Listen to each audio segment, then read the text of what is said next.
Hello and welcome to UDL in 15 minutes, where educators discuss their experiences with UDL. I'm Louie Lord Nelson, UDL author and leader.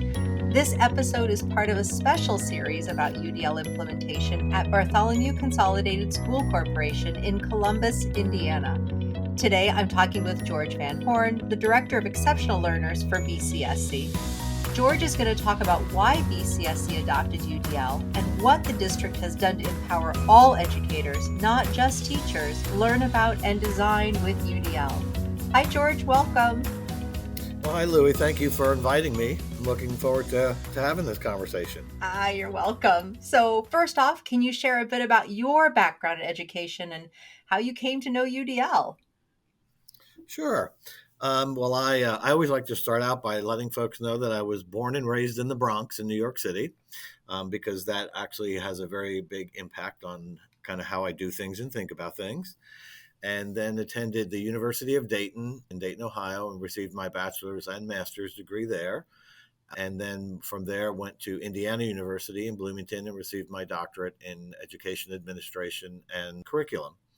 Over the course of my career, I always like to share my first teaching position was as a driver education teacher, and that's enough said about that. And then moved from there into teaching students with emotional and behavior disorders in a day treatment program at a hospital in Dayton, Ohio, and absolutely thoroughly enjoyed every moment of that experience. The students were so much fun and so engaging and so challenging that you had to continue to learn and grow as an educator. Then I moved into become a principal at a residential center in Springfield, Ohio.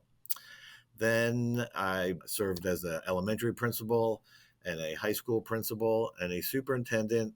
But prior to those positions, I was a director of special education in northern Indiana in Warsaw and then in Illinois. And after being a superintendent, I realized that my true passion was back being a director of special education. And I've been the director of special education in BCSC for the last 21 years and really enjoy it here and feel we have a fabulous school district. Wow. All right, you've done it all. That's why you're so good at what you do. Well, I'm good at what I do because the people around me are great at what they do. The other question you asked me was how did I come to know about UDL? And actually, when I started working here in BCSC, Herschel Willie, our low incidence coordinator, shared some information about UDL with me and a project called Pattons, which is actually a state project in Indiana. And Pattons was involved with UDL, and this is back in 2002, I believe. So I started some conversations with Pattons, and over time, we had an elementary school that was selected as a pilot school as part of their UDL program. And then as the years went on, we had a few more pilot schools.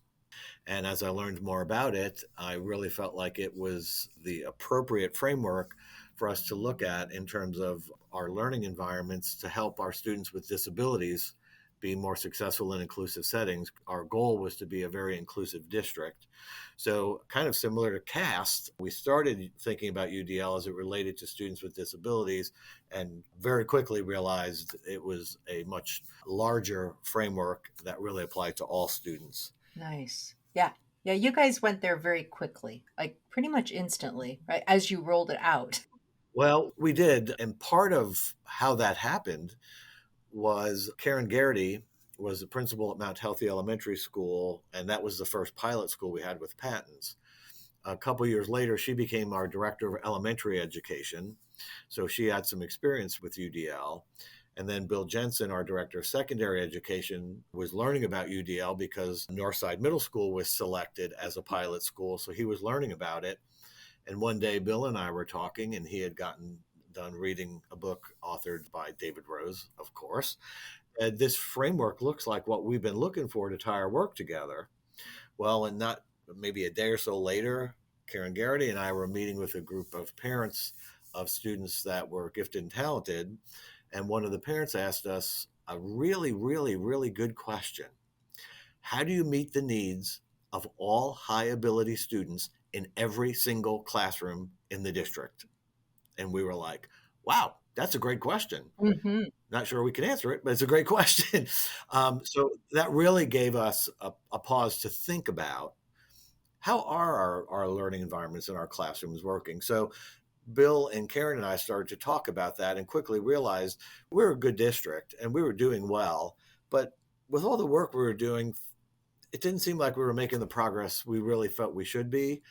And we started to realize that what we had going on were a lot of really good things, but they were kind of random acts of improvement and they weren't coordinated and cohesive. So we felt UDL was the framework that could tie all those work together. We had teachers working hard, we're implementing research-based practices, but for somehow they weren't linked as they should be. And UDL helped us bring that together and really moved very quickly about not being a special education thing, but about an education thing, and became our framework here in the district for all curriculum and instructional decisions for all students, and has been our driving force for the last 20 years. Yeah. And so 20 years, you guys have this incredible system around UDL. You have coordinators, you have coaches, you have teacher leaders, you have an annual UDL Institute that's always full. And this is like people sign up to come to this. Teachers, educators, they sign up. So, and it's always full. But all of this has to be supported at the leadership level. And so I'm just curious, and I'm sure others are, what does that look like? So you talked about the initial conversations, but like, are there UDL specific conversations at the cabinet level, superintendent, assistant superintendents, and like the mission of the district, that kind of stuff? Yes, and I do want to jump back to our UDL Institute because I really feel like I need to give our staff, I mean, our teachers and our teaching assistants and all the other staff, an amazing pat on the back because our institute, we hold it every summer, about a week and a half before school starts, and teachers are not paid to attend. So teachers participate in this institute, as we say, on their own time and on their own dime, and we have a large turnout every year. So I really have to congratulate our staff for embracing the learning opportunity of the UDL Institute. In terms of the district, yes, UDL is embraced from the school board on down.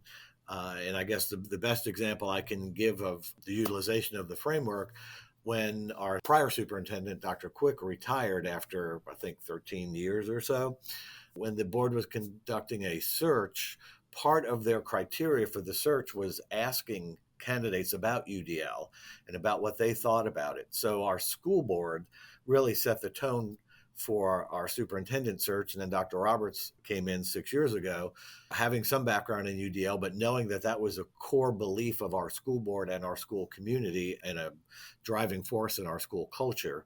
So he obviously knew that that was something that was important and has accepted it. And yes, we work as a cabinet as decisions are being made, really thinking about how does this support the principles and guidelines of UDL, and does this make sense, and how does this improve the learning environment. So it is embraced from school board, superintendent, cabinet, all the way through teachers. I don't want to say down the line because, quite frankly, a lot of times it's our teachers reminding us of how valuable the framework is to our work. Yeah, yeah. So this question's going to sound like I'm stepping away from BCSC, but I'm not. You have actively partnered with CAST, who created UDL, for those listening and don't know that history. And you've partnered with the UDL IRN, which is an arm of CAST, and not a lot of districts do that. And so how has that partnership benefited BCSC? And would you recommend that other district leaders look for ways to partner with the organizations? Anytime I do a presentation or have a conversation about UDL, I always start with everything I'm going to say, talk about, know, and do related to UDL we learned from CAST. that's my sort of mic drop when I start out. Yes, our relationship with CAST is extremely important and has been extremely valuable. And having the opportunity to work with David Rose, words can't even describe how valuable that is. And Grace Mayo and Tracy Hall and the other folks at CAST has been invaluable. They allowed me to sort of become buddies with them. And I participated in a lot of conversations and a lot of group work.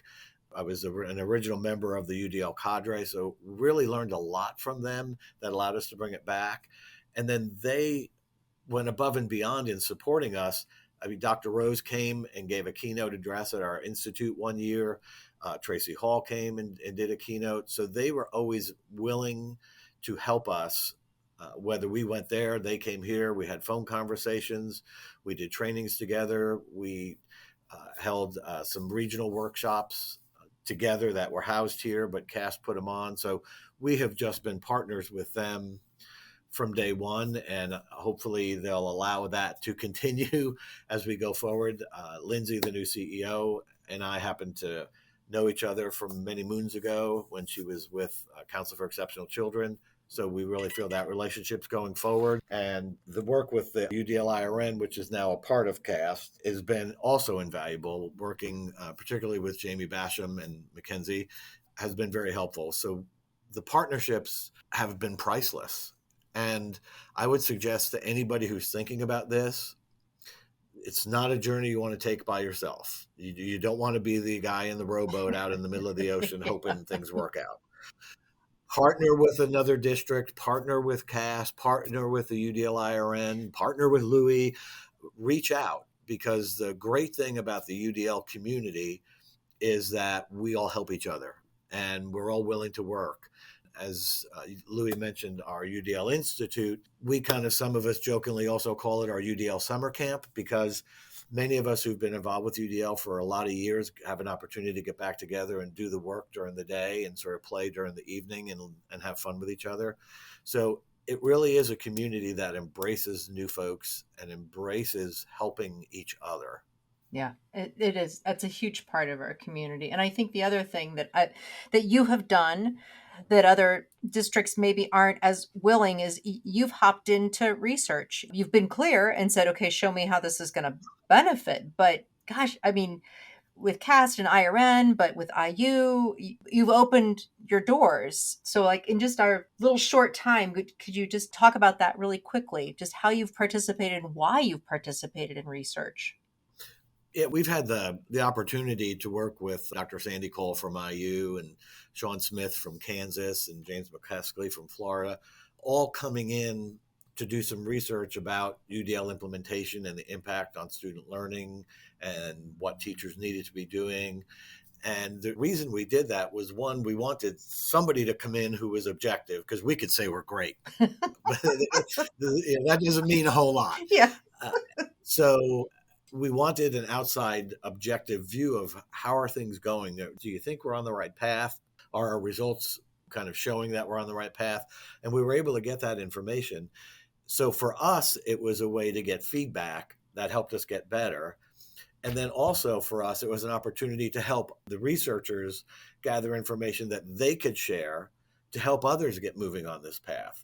So again, it's back to the partnerships and helping each other out. And it's kind of endless in terms of what you can do to go reach out and get help, and also reach out and give help. And that, the work with CAS, the work with IRN, the work with the universities, it's all about improving the learning outcomes for kids and helping students become expert learners and helping our learning environments get better. Yeah, totally agree. Well, I'm sorry we've reached our 15 minutes.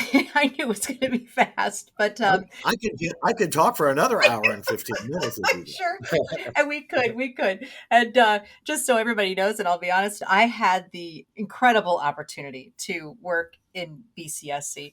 I'm a blip on their screen with UDL, but I'm so proud of that work to have been part of that district, and I got to know you, George, through that, and have continued to build that collegiality and friendship. I'm really appreciative of it. So thank you for agreeing to come on to the podcast too.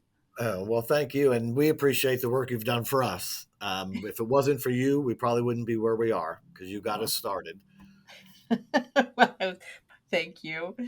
So for those listening to this podcast, you can find supplemental materials like an image montage with closed captioning, that montage with audio descriptions, a transcript, and an associated blog at my website, which is the udlapproach.com/podcasts. And finally, if you have a story to share about UDL implementation for UDL in 15 minutes, contact me through the udlapproach.com. And thanks to everyone for your work in revolutionizing education through UDL and making it our goal to develop expert learners.